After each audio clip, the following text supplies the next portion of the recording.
أفتطمعون أن يؤمنوا لكم وقد كان فريق منهم يسمعون كلام الله ثم يحرفونه من بعد ما عقلوه وهم يعلمون وإذا لقوا الذين آمنوا قالوا آمنا وإذا خلا بعضهم إلى بعض قالوا أتحدثونهم بما فتح الله عليكم ليحاجوكم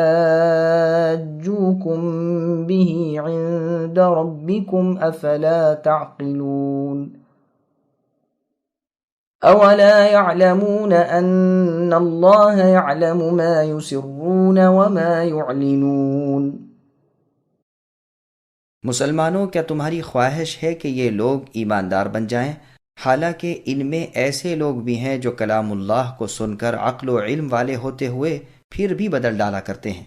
ایمان والوں سے ملتے ہیں تو اپنی ایمانداری ظاہر کرتے ہیں، اور جب آپس میں ملتے ہیں تو کہتے ہیں کہ مسلمانوں کو کیوں وہ باتیں پہنچاتے ہو جو اللہ نے تمہیں سکھائی ہیں؟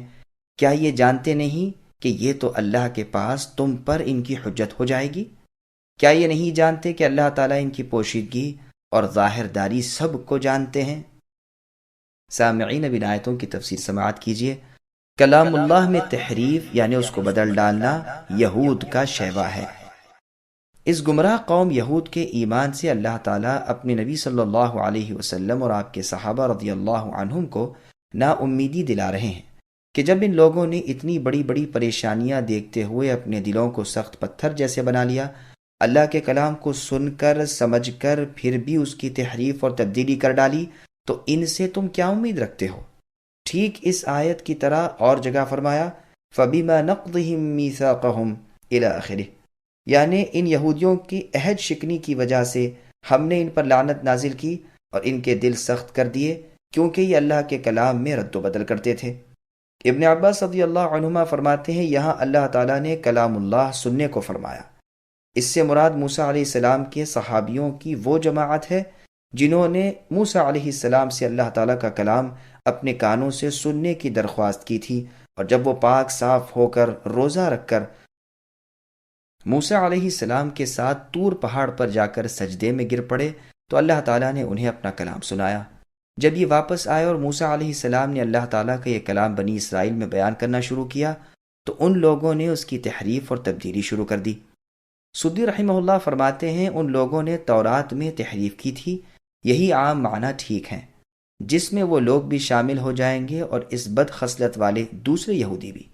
قرآن میں اور جگہ ہے فَأَجِرْهُ حَتَّى يَسْمَعَ كَلَامَ اللَّهِ، یعنی اے نبی مشرکوں میں سے کوئی اگر آپ سے پناہ طلب کرے تو آپ اسے پناہ دیجئے یہاں تک کہ وہ اللہ کا کلام سن لے۔ تو اس سے یہ مراد نہیں کہ اللہ کا کلام اپنے کانوں سے سنے بلکہ قرآن سنے، تو یہاں بھی کلام اللہ سے مراد تورات ہے۔ یہ تحریف کرنے والے اور چھپانے والے ان کے علماء تھے، رسول اللہ کے اوصاف ان کی کتاب میں تھے، ان سب میں انہوں نے تعویلیں کر کے اصل مطلب سے دور کر دیا تھا۔ اسی طرح حلال کو حرام، حرام کو حلال، حق کو باطل، باطل کو حق کر دیا کرتے تھے۔ رشوتیں لینے اور غلط مسائل بتانے کی عادت ڈال لی تھی۔ ہاں کبھی کبھی جب رشوت ملنے کا امکان نہ ہوتا، ریاست کے جانے کا خوف نہ ہوتا، مریدوں سے الگ ہوتے تو حق بات بھی کہہ دیا کرتے، مسلمانوں سے ملتے تو کہہ دیا کرتے کہ تمہارے نبی سچے ہیں، یہ برحق رسول ہیں، لیکن پھر آپس میں بیٹھ کر کہتے کیوں عرب سے یہ باتیں کہتے ہو، پھر تو یہ تم پر چھا جائیں گے، اللہ کے ہاں بھی تمہیں لاجواب کر دیں گے۔ تو ان کے جواب میں اللہ تعالیٰ نے فرمایا کہ ان بے وقوف یہودیوں کو کیا اتنا علم نہیں کہ ہم تو پوشیدگی اور ظاہر داری سب کو جانتے ہیں۔ قرآن میں ہے وَقَالَ طَائِفَةٌ مِّنْ أَهْلِ الْكِتَابِ آمِنُوا بِالَّذِي آمَنُوا وَجْهَ النَّهَارِ وَاكْفُرُوا آخِرَهُ لَعَلَّهُمْ يَرْجِعُونَ۔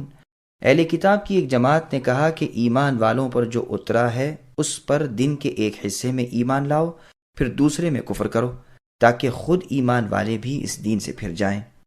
یہ لوگ اس فریب سے یہاں کے راز معلوم کرنا اور انہیں اپنے گروہ کو بتانا چاہتے تھے اور مسلمانوں کو بھی گمراہ کرنا چاہتے تھے، مگر ان کی یہ چالاکی نہ چلی اور یہ راز اللہ تعالیٰ نے کھول دیا۔ اب اللہ تعالیٰ نے فرمایا گو تم چھپاؤ لیکن مجھ سے تو کوئی چیز چھپ نہیں سکتی،